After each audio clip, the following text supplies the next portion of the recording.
Welcome back. So I just finished I Wish You All the Best by Mason Deaver.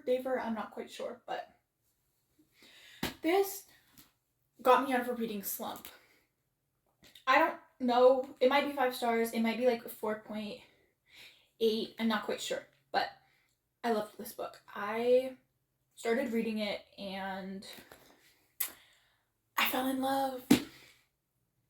It's about one teenager coming out as non-binary to his parents, and he gets kicked out of the house. So he ends up going to live with his estranged sister. And it's their love story, but it has this deep friendship in it first, before romance is even introduced, and I love that. And I love that.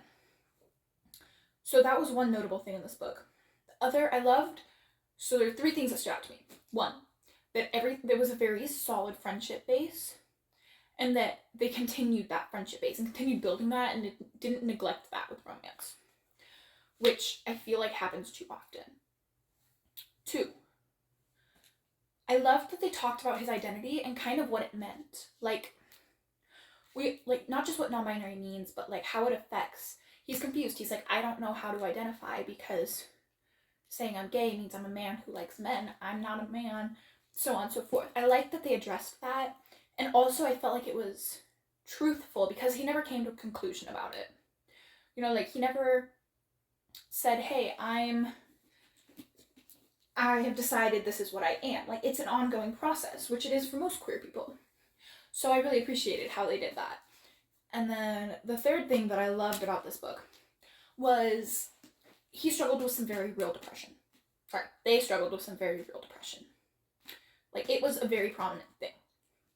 They really struggled, and I think this author did a fantastic job of not letting the story get so bogged down with the depression.